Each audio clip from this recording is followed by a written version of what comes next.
Po I rikthehem edhe një herë asaj që thash ndriti që baba im nuk shkon më në koncerte, janë rikthyer Backstreet Boys, është bërë Nami, Pussycat Dolls, Nami, po mendojnë Spice Girls, NSYNC të ribashkohen. Do bëhet Nami. Sigurisht. Spice Girls, përtej Victorious që ka thënë dha dorëheqjen. Nuk përfshihem dot. Nuk përfshihem dot. NSYNC po flitet bye që mund të vinë në një tur, por ende nuk, sepse Justin Timberlake ka vazhduar karrierën e tij solo, edhe në koncertin e Backstreet Boys ishte një nga pjesëtarët e NSYNC, edhe është një video që qarkullon në internet që më pëlqen shumë. Edhe thoshte ky po nisem tek po kanë qenë historikisht grup rival. Në muzikë. Edhe po shkonte të shihte koncertin, edhe njerëzit që e shihnin të çuditur, dhe ai postonte video duke kënduar këngët e Backstreet Boys. Dhe tha, nuk e kuptoj pse më shohin njerëzit çuditshëm, dhe pastaj ups, un kam qenë te NSYNC.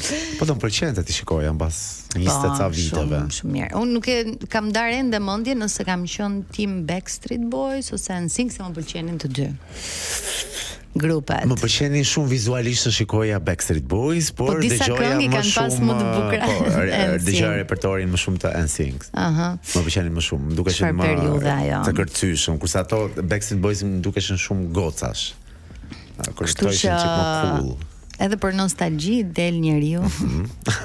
Po, more çan këto. Po shkon, more shikon një koncert, more shijon.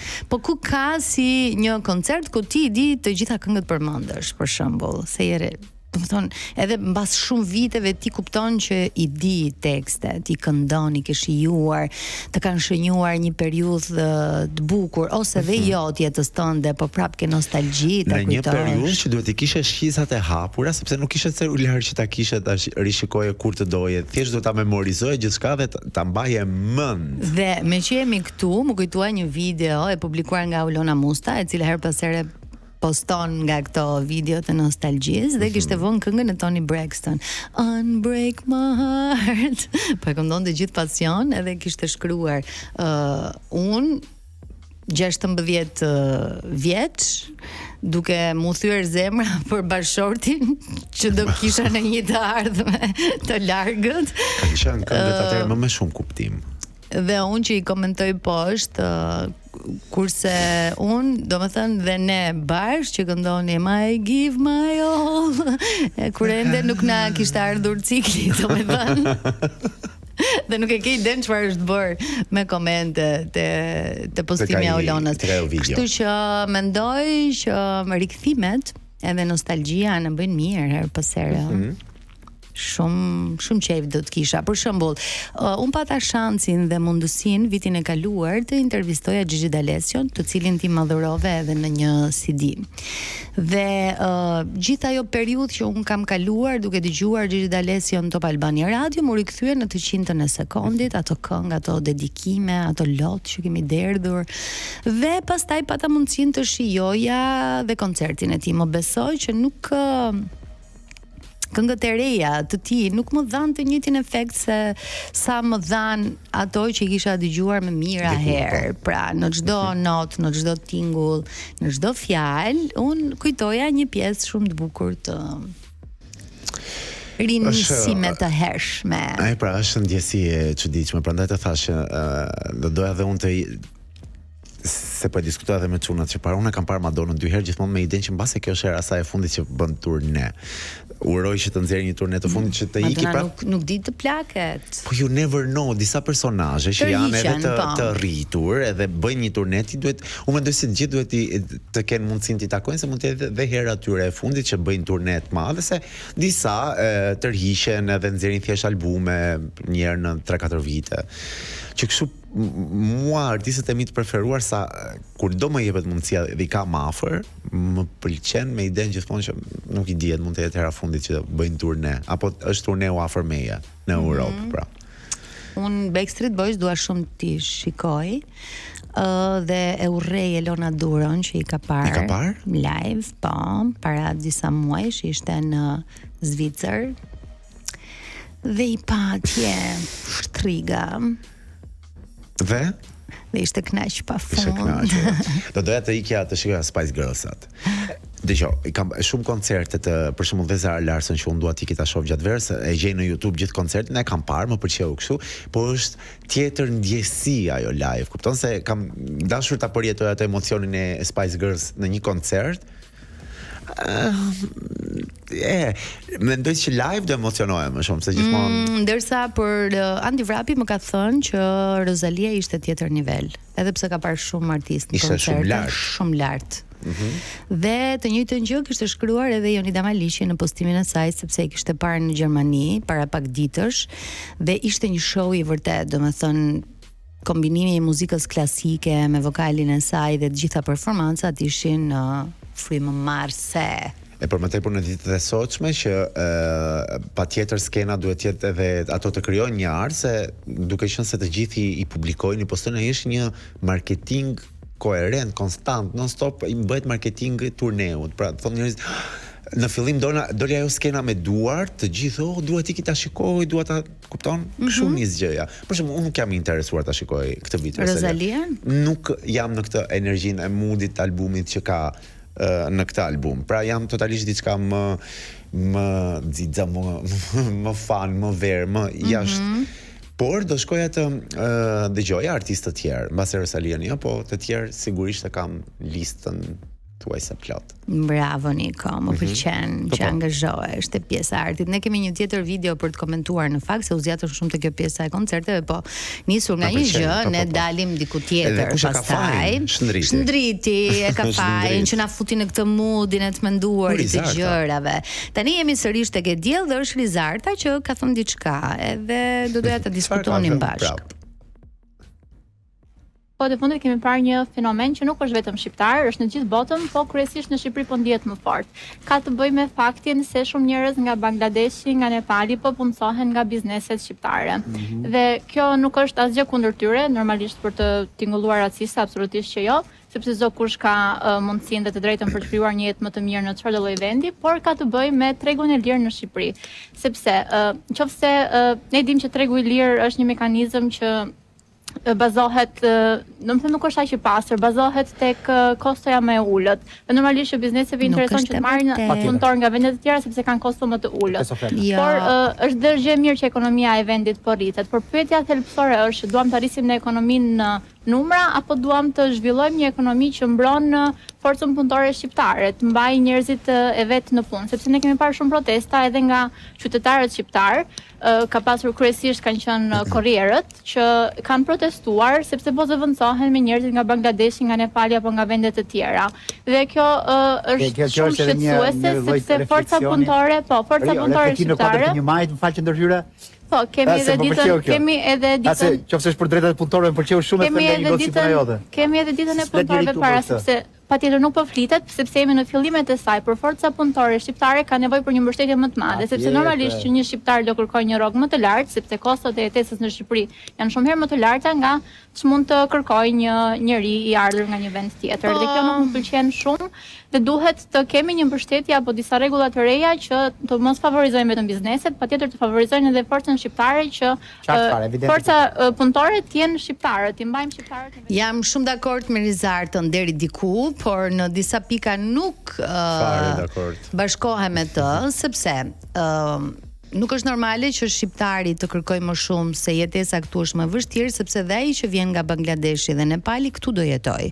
Pra me atë rrogën që do të marr këtu, do paguaj qira, do paguaj drita, do paguaj vetëm nëse kompania ja siguron këto. Këtu prap nuk bie dakord me Rizartën se thot paguan më pak dhe jo, kompania nuk paguan më pak sepse nëse ja përfshin të gjitha këto nuk është më pak. Pra, nëse I paguan shtëpinë dhe këtë e di nga mikeshat mia që kanë punonjëse në shtëpi dado të fëmijëve, pra ju kanë marrë shtëpi me qira përveç rrogës që marrin. Ka dhe nga ato që I mbajnë në shtëpinë e tyre, pra është një kosto e shtuar. Nuk është se paguhen I marrin se paguhen më pak. I marrin nga jashtë sepse janë shumë të zhgënjur nga shumë të rinj ose forca punëtore në Shqipëri. Nuk po I përgjigjsoj të gjithë, por një pjesë e madhe duan të paguhen shumë dhe nuk punojnë.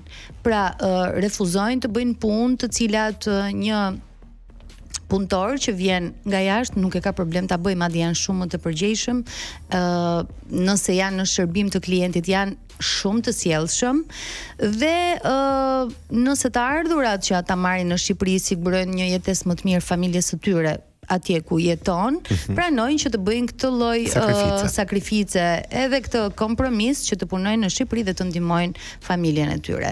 Jam dakord me Rizartën kur thotë duhet merren shumë masa nga bizneset apo të kthehen syt nga forca punëtore shqiptare, por aktualisht duke qenë se jam edhe pjesë e një biznesi, është shumë e vështirë për të gjetur staf. Një biznes që ka shërbimin fjalën kryesore dhe kush e di se sa staf është ndruar, sepse ose kanë shumë të vështirë të japin një përgjigje pa u hakërryer, pa rrudhur buzët, nëse ti zgjedh që të punosh në sektorin e shërbimit, për të shërbyer njerëzve duhet të kesh 2-3 norma të cilat e bëjnë klientin të dalë nga biznesi yt I kënaqur dhe të ndihet mirë.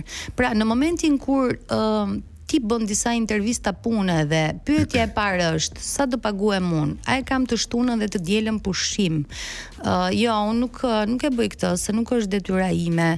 Dhe kur ti je një njeri që ke nisur të punosh që 19 vjeç, ke pranuar të punosh vetëm për të marrë eksperiencën tënde, edhe 3 muaj internship dhe isha shumë e lumtur që nuk po paguhesh apo thjesht po merrja eksperiencë, e cila më pas më ka vleritur shumë. Të gjithë. Për karrierën time. Të gjithë e kemi kaluar, mendoj. Ditët e sotme nuk e kanë këtë të rinjt. Prap e theksoj që nuk po e përgjigjsoj situatën, por shumica dhe një pjesë e mirë e tyre I kanë ca kërkesa, ndoshta dhe absurde, edhe pse vijnë pa pikën e eksperiencës, edhe pse ti dëshiron t'ju japësh një mundësi, fillojnë jo po unë se bëj këtë, jo po do me thënë gjejnë disa justifikime për të mos marrë përsipër përgjegjësi dhe për mos ta kryer atë punën siç duhet. Dhe mendoj që kjo është arsyeja që pjesa më e madhe e bizneseve shqiptare, më e madhe, do me thënë një pjesë e mirë e bizneseve shqiptare kanë zgjedhur staf të huaj sepse janë më të përgjegjshëm.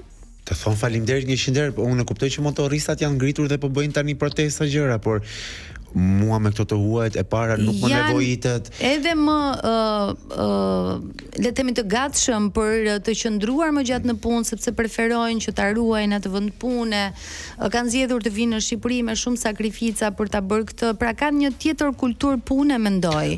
Sepse dhe bizneset shqiptare do jenë lodhur nga njerëz të cilët vinë për shembull ti e merr në punë, ka nevojë për punë dhe pastaj papritur në kulmin tënd, flas për lokalin që është aktualisht, në kulmin tënd të punës vjen maj dhe thotë unë do iki në jug. Po sa. Do të thënë mendojnë ta plas ty gjithë përgjegjësinë barrën në prehër, po. Edhe po ikin jugun se këto 3-4 muaj që do shkojnë në jug paguhen më shumë, pastaj kismet kur të vi shtatori. Pra nuk mendojnë afatgjat.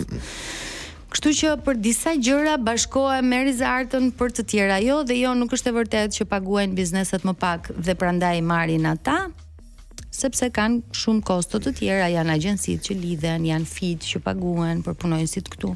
Kështu që Ore, bravo, mua më pëlqen ideja. Dhe ne kemi qenë refugjat në shumë shtete të unë kam qenë refugjat vetë në Greqi, domethënë e di vështirësitë që hasin të refugjatët kur ikin në një shtet të huaj, di nga prindrit e mi, domethënë prindrit e mi totalisht në një profil tjetër, profilizuar totalisht në punë super të mira dhe për një të ardhurën time dhe të tyre më të mirë, ndryshuan totalisht, e di gjithë gjën edhe nuk e di, nuk e shoh në këtë version. E shikoj si ai huaj, unë e shikoj si i huaj gjithmonë dhe gjithmonë kur dëgjoj raste të tilla them no, kjo është shumë jashtë logjikës time. Mendoj që ka vend për të gjithë. Për ato që duan të punojnë. Patjetër, ka vend për të gjithë dhe ka eksperjenca nga më të ndryshme, se nuk po them që edhe këta punonjësit që vinë nga jashtë janë të gjithë perfeksioni dhe mishërimi I përgjegjshmërisë, por një pjesë e mirë e tyre me të cilët kam pasur rastin edhe të kem kontakt në lokale të ndryshme apo I shoh që punojnë edhe në sektorin e ndërtimit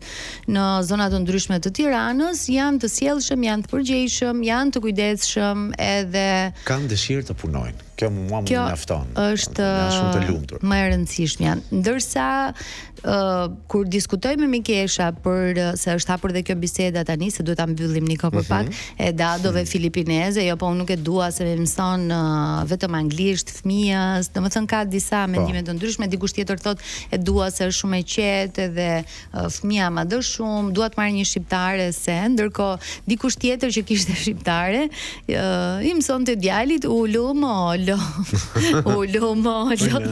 dali hona.